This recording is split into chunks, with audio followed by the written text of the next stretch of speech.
다 함께 빌립보서 4장 6절로 7절 3월의 말씀을 암송하시면서 하나님 앞에 예배자로 나아가시겠습니다. 아무것도 염려하지 말고 오직 모든 일에 기도와 간구로 너희 구할 것을 감사함으로 하나님께 아뢰라. 그리하면 모든 지각에 뛰어난 하나님의 평강이 그리스도 예수 안에서 너희 마음과 생각을 지키시리라. 아멘. 찬송가 484장 내 맘의 주여 소망 도소서. 우리 정말 소망의 주님을 사모하며 찬양합니다.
하나님께서 오늘 우리에게 주신 말씀은 에스겔서 11장입니다. 하나님의 말씀을 받들어 읽겠습니다. 에스겔서 11장. 그때의 주의 영이 나를 들어올려서 여호와의 전 동문 곧 동향한 문에 이르시기로 보니 그 문에 사람이 25명이 있는데 내가 그 중에서 아수르의 아들 야사냐와 분야의 아들 블랴다를 보았으니 그들은 백성의 고관이라.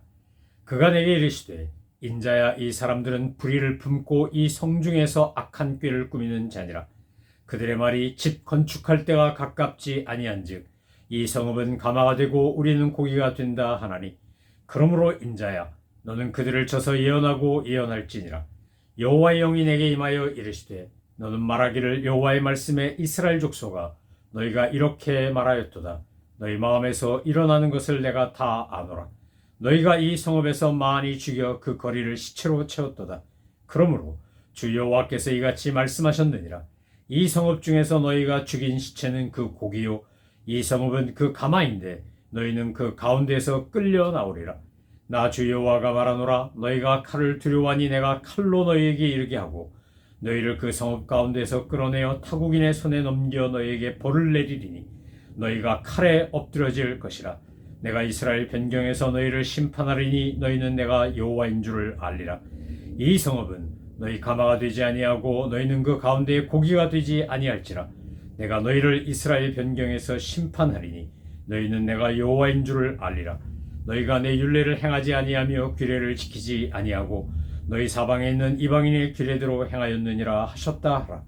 이에 내가 예언할 때에 분야의 아들 블랴다가 죽기로 내가 엎드려 큰 소리로 부르짖어 이르되 오호라 주 여호와여, 이스라엘의 남은 자를 다 멸절하고자 하시나이까 하니라. 여호와의 말씀이 내게 임하여 이르시되 인자야 예루살렘 주민이 내 형제 곧 내 형제와 친척과 온 이스라엘 족속을 향하여 이르기를 너희는 여호와께서 멀리 떠나라 이 땅은 우리에게 주어 기업이 되게 하신 것이라 하였나니 그런즉 너는 말하기를 주 여호와의 말씀에 내가 비록 그들을 멀리 이방인 가운데로 쫓아내어 여러 나라에 흩었으나 그들이 도달한 나라들에서 내가 잠깐 그들에게 성소가 되리라 하셨다 하고 너는 또 말하기를 주 여호와의 말씀에 내가 너희를 만민 가운데서 모으며 너희를 흩은 여러 나라 가운데서 모아내고 이스라엘 땅을 너희에게 주리라 하셨다 하라. 그들이 그리로 가서 그 가운데의 모든 미운 물건과 모든 가증한 것을 제거하여 버릴지라. 내가 그들에게 한 마음을 주고 그 속에 새 영을 주며 그 몸에서 돌 같은 마음을 제거하고 살처럼 부드러운 마음을 주어 내 율례를 따르며 내 규례를 지켜 행하게 하리니 그들은 내 백성이 되고 나는 그들의 하나님이 되리라.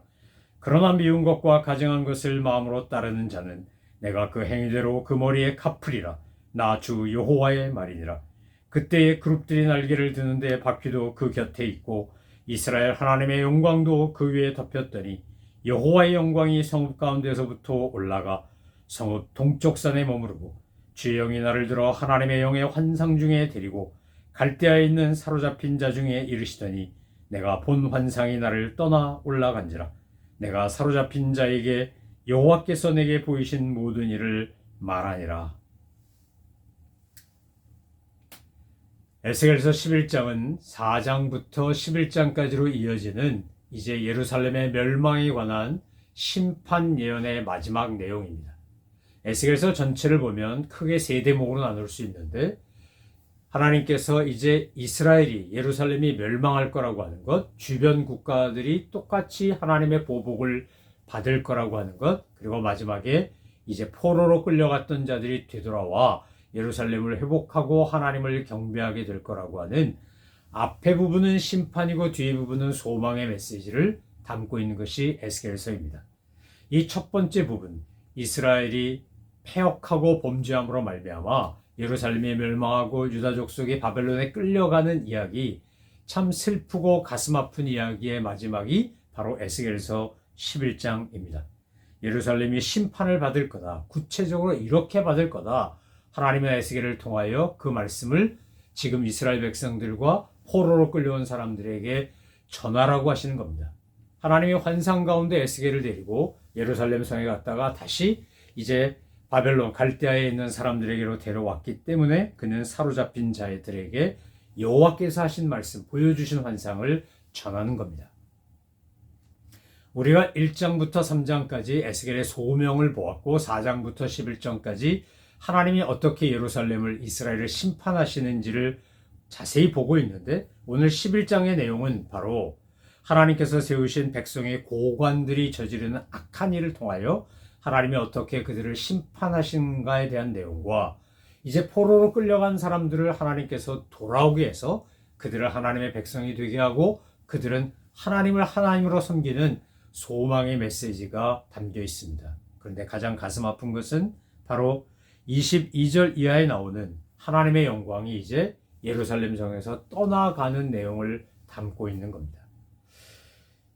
예루살렘이 왜 심판을 받을 수밖에 없었을까? 1절부터 13절까지의 말씀에 보면 여기에 등장하는 두 사람이 있는데 첫 번째 사람 바로 아술의 아들 아마사나는 예레미야 28장에 나오는 아술의 아들 하나냐와 함께 등장하기 때문에 그 사람과 하나냐와 야사냐는 바로 형제였구나라는 것을 알 수 있습니다. 그런데 이 아술의 아들들은 어떤 사람들이냐?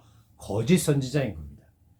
여러분, 하나님께서 우리에게 주시는 믿음과 예언의 말씀, 약속의 말씀을 가지고 소망을 갖고 사는 것은 참 좋은 일입니다. 그런데 하나님의 약속의 말씀을 붙잡고 믿음의 소망으로 사는 것이 아니라 인간적인 낙관론 또는 인간적인 평안하다 하면서 거짓말하는 거짓 선지자들의 이 가증한 거짓말은 악한 겁니다.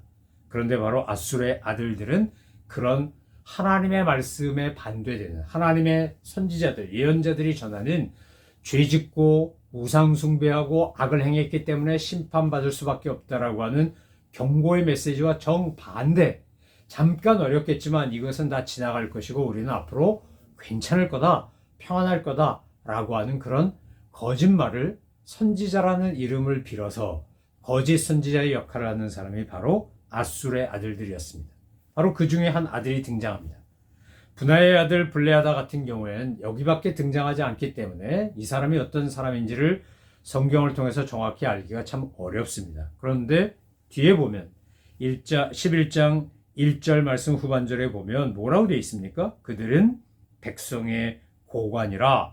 그러니까 이 동문 곧 동양한 문에 있는 25명은 귀족이거나 왕족이거나 고관이었다는 것입니다. 그런데 하나님께서 에스겔에게 뭐라고 말씀하십니까? 인자야, 이 사람들이 불의를 품고 이 성중에서 악한 꾀를 꾸미는 자들이다, 이렇게 말씀하십니다.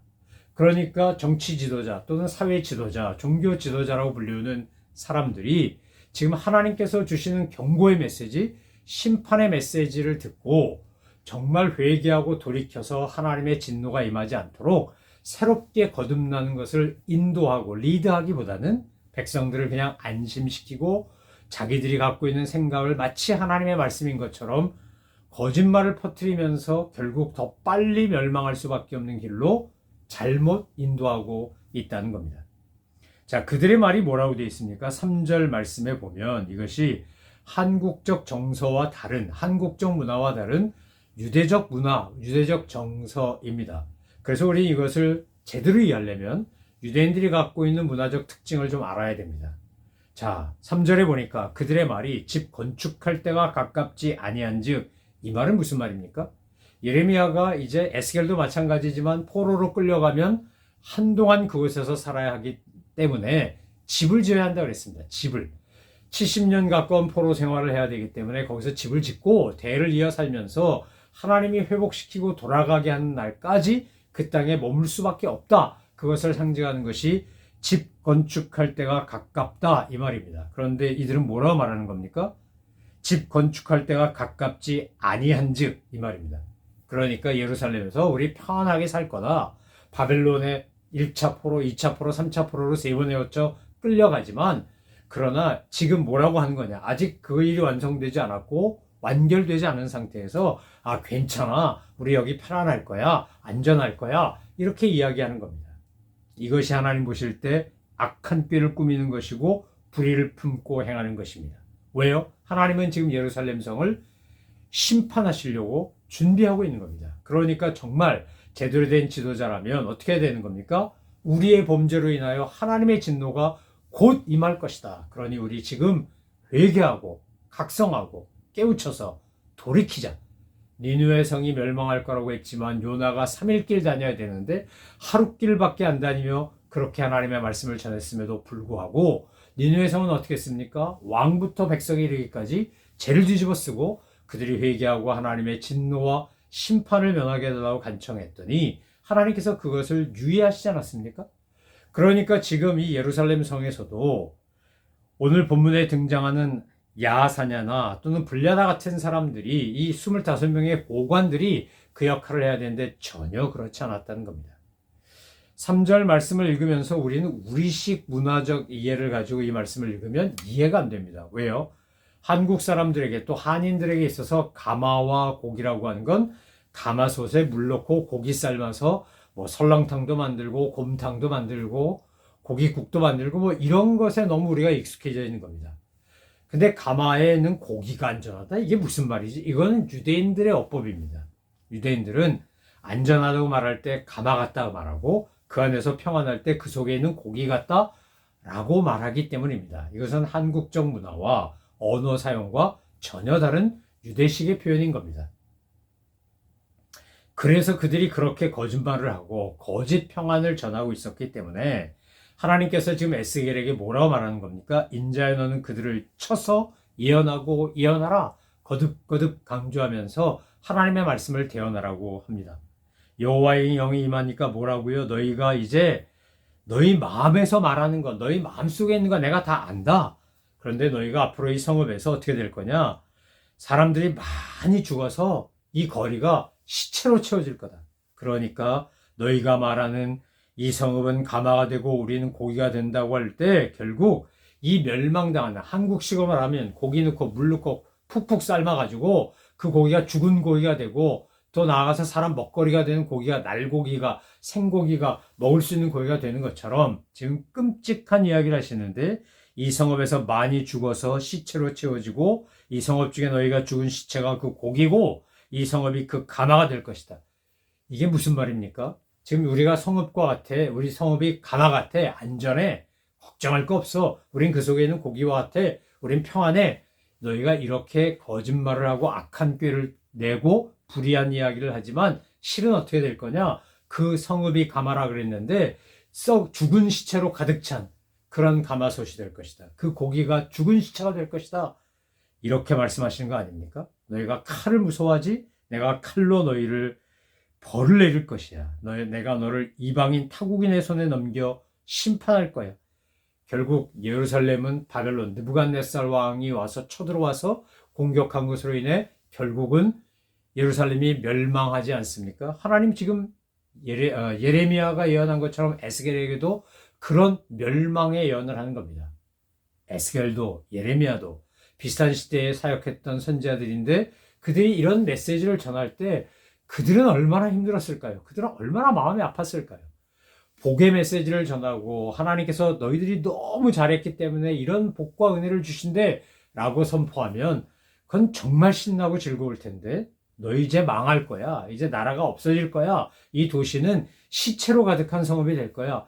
이런 끔찍한 얘기를 전하려면 얼마나 그가 힘들었겠습니까? 그래서 자 13절에 보면 이제 내가 예언할 때 분하의 아들 블레다가 죽기로 내가 엎드려 큰 소리로 부르짖어 하나님께 기도했다고 되어 있지 않습니까? 정말 본인이 예언하는 대로 이게 환상 가운데 보는 거지만 본인이 예언하는 대로 그렇게 예루살렘이 멸망하고 그것이 가마가 되고 고기가 되고 심판이 되어서 심판의 대상이 되어서 심판받는 것을 보는데 지금 이 25명 고관 중에 한 명인 분하의 아들 블레다가 죽었다는 겁니다. 그걸 보고 지금 에스겔이 너무 마음이 아프고 화급하여 하나님 앞에 큰 소리로 부르짖어 기도했다는 거 아닙니까? 오호라 주 여호와여 이스라엘의 남은 자를 다 멸절하고자 하시나이까? 하나님 여기 있는 사람 다 죽여 없애실 겁니까? 이런 나라 없어집니다. 이런 나라 망합니다. 이런 민족 없어집니다. 이러고 막 간청하는 거죠. 그랬더니 하나님께서 14절 이하에 뭘 약속하십니까? 지금 범죄하고 타락한 예루살렘에 살고 있는 유다 족속들 그 이스라엘 지파 다 멸망당하는 것 같지만 그러나 그렇지 않다는 겁니다. 하나님은 언제나 남은 자를 남겨놓으시고 남은 자를 통해서 새로운 역사를 시작하시는데 이제 예루살렘에서 포로로 잡혀간 그 사람들 바벨론에 간 그 포로로 끌려간 사람 중에 가장 유명한 게 바로 다니엘 아닙니까? 다니엘과 하나냐와 미사엘과 아사랴 이렇게 사드락 메삭 아벳느고 벨드사살 이렇게 이름이 바뀌지만 그들이 포로로 끌려갑니다. 그리고 그들은 정말 그곳에서 믿음을 지키지 않습니까? 느부갓네살 왕이 세운 금신상에 절하지 않겠다 그래서 풀무불에 던져지기도 하고 기도하면 안 된다 그러는데 기도하다가 사자굴에 던져지기도 하고 정말 그곳에서 열심히 믿음을 지키고 순결하게 하나님을 섬기는 다니엘과 세 친구 같은 사람들이 바로 포로로 끌려간 사람들입니다. 근데 예루살렘에 사는 사람들이 뭐라고 빈정대냐? 15절 이하에 보니까 하나님이 너희 싫어서 너희 미워해서 포로로 너희 끌려갔고 우린 이 예루살렘에 지금 남아있는 거야. 그러니까 이 땅은 우리의 기업이 되게 할 거야. 이렇게 얘기했다는 거 아닙니까? 그런데 하나님이 그렇지 않다라고 말씀하시는 거예요. 내가 저 바벨론에 끌려간 사람들이 돌아오게 하겠고 그들이 돌아와서 이 예루살렘에 지금 엉망진창이고 우상 숭배하고 온갖 악이 횡행하는 것들 어떻게 한다는 거예요? 깨끗게 할 것이다. 가증한 것을 제거하여 버릴지라. 그들이 돌아와서 그 가운데 모든 미운 물건, 가증한 것을 제거할 것이고 하나님께서 그들에게 한 마음을 주시는데 어떤 마음이요? 돌 같은 마음을 제거하고 살같이 부드러운 마음을 주신다는 겁니다. 새 마음을 주신다는 거예요. 완악하고 강팍한 마음이 아니라 온유하고 겸손하고 순결한 마음을 주어 더 좋은 건 뭡니까? 그들은 내 백성이 되고 나는 그들의 하나님이 될 것이다. 예루살렘에 남아있던 사람들이 큰 소리치고 잘난 척한 건 뭐였냐면 우리는 여기 예루살렘 성전이 있는 곳에서 예배하고 너희는 포로로 끌려갔지 성전 없지 이러고 빈정대고 얕보고 깔보고 이런 겁니다. 그래서 하나님이 뭐라 그러십니까? 내가 그곳에서 내가 너희들의 잠깐이지만 성소가 되주겠다. 하나님이 함께 하시겠다는 겁니다. 여러분, 우리가 어느 곳에 가서 무슨 일을 하든지 정말 중요한 건 뭡니까?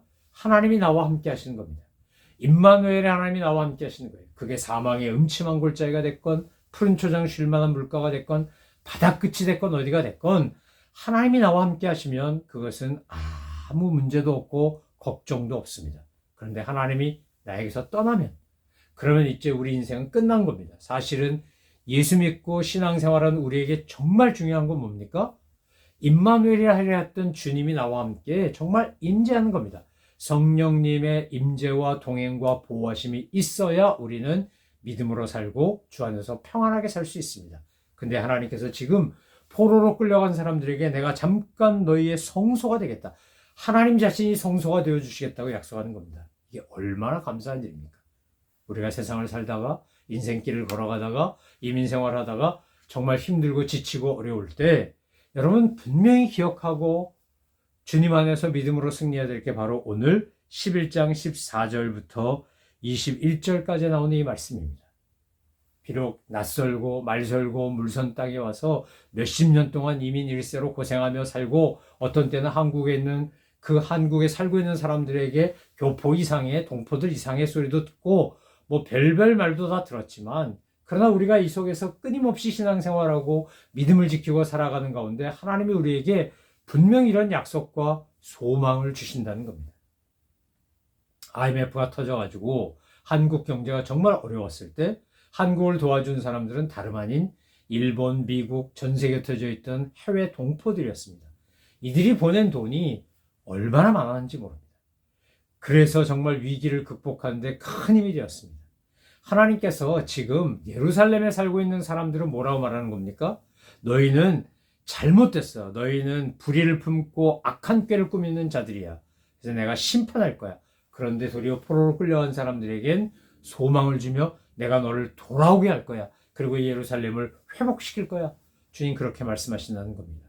사랑하는 성도 여러분, 오늘 우리의 삶의 자리가 어디든지 간에 주님께서 나와 함께 하시기만 하면 하나님의 내 성소가 되어주시면 우리는 아무 문제가 없습니다. 중요한 것은 하나님의 영광이 하나님의 은혜가 하나님의 도우심이 나와 함께 하느냐 하지 않느냐가 우리 신앙생활에 있어서 가장 중요한 문제인 겁니다. 그러니까 신앙생활은 하나님과의 깊은 관계와 교제가 전제가 되지 않으면 그게 밑바탕이 되지 않으면 마치 모래성을 쌓는 것과 같은 것이 되고 맙니다. 여러분 얼마나 많은 일을 했냐 얼마나 대단한 업적이 있냐보다 더 중요한 게 뭐라고요? 나와 하나님과의 관계입니다. 나와 하나님과의 관계가 올바르고 건강하고 튼튼하면 이웃들과의 관계도 아름답고 풍성해지게 되어 있습니다. 하나님을 사랑하는 사람은 이웃을 사랑합니다. 이웃을 사랑하지 않는데 하나님을 사랑한다 그러면 거짓말입니다. 그러니까 하나님께서 우리에게 주신 그 수많은 계명을 예수님이 요약 정리하신 게 뭡니까? 하나님을 사랑하고 마음과 뜻과 정성과 목숨과 모든 걸 다 바쳐서 하나님을 사랑하고 내 이웃을 내 몸과 같이 사랑해라. 이것이 모든 율법과 선자의 강령이다. 이렇게 말씀하시지 않았습니까? 내가 먼저 하나님과의 관계가 온전할 때 우리는 그때 이웃을 사랑할 수 있고 섬길 수 있습니다. 주님은 우리가 비록 포로로 끌려간 바벨론의 포로로 끌려간 사람들 같다 할지라도 하나님 그들을 포기하지 않고 내버리지 않고 그들과 함께 하시고 그들의 성소가 되어주신다는 겁니다. 반면에 예루살렘은 지금 어떻게 되고 있는 겁니까? 지금 예루살렘은 하나님의 영광이 떠나가고 있습니다. 하나님의 영광이 떠나간다. 이것처럼 슬프고 가슴 아픈 게 없습니다. 우리 가정에, 우리 교회에, 내 삶에 하나님의 임재와 동행하심이 사라진다. 하나님의 영광이 떠나간다. 그럼 우리는 이미 끝난 겁니다. 우리는 정말 그때부터 이미 심판받은 겁니다. 오늘 하나님의 영광이 그룹들이 날개를 들고 바퀴도 그 곁에 있는데 이스라엘 하나님의 영광도 그 위에 덮였다고 되어 있습니다. 그런데 얼른 떠나지를 못하세요. 얼마나 하나님 입장에서 마음 아프셨을까?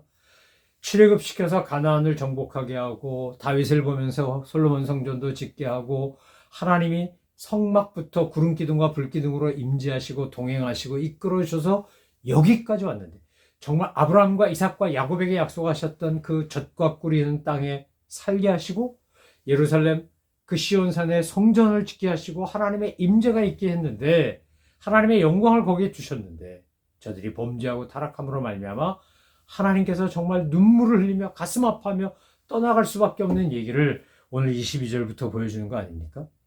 빨리 못 가셔가지고 지금 오늘 본문에 보면 너무 아쉽고 슬프고 괴로워서 그러셨을 거라고 생각이 드는데 그 하나님의 영광이 지금 성읍 동쪽산 감람산에 머물렀다 이렇게 되어 있습니다. 에스겔은 그런 환상까지 보다가 하나님께서 갈대아에 있는 사로잡힌 자 중에 다시 에스겔을 데려오십니다. 그리고 에스겔은 자기가 보았던 모든 그 환상과 이야기들을 사로잡힌 자들에게 전합니다. 그래서 포로로 끌려온 사람들에게 소망을 주고 하나님께서 우리에게 다시 돌려보내실 것이다. 그리고 우리가 돌아가면 새롭게 하나님의 백성으로 거룩하게 주님 앞에 온전히 예배하는 자가 될 것이다. 그렇게 전하는 것입니다.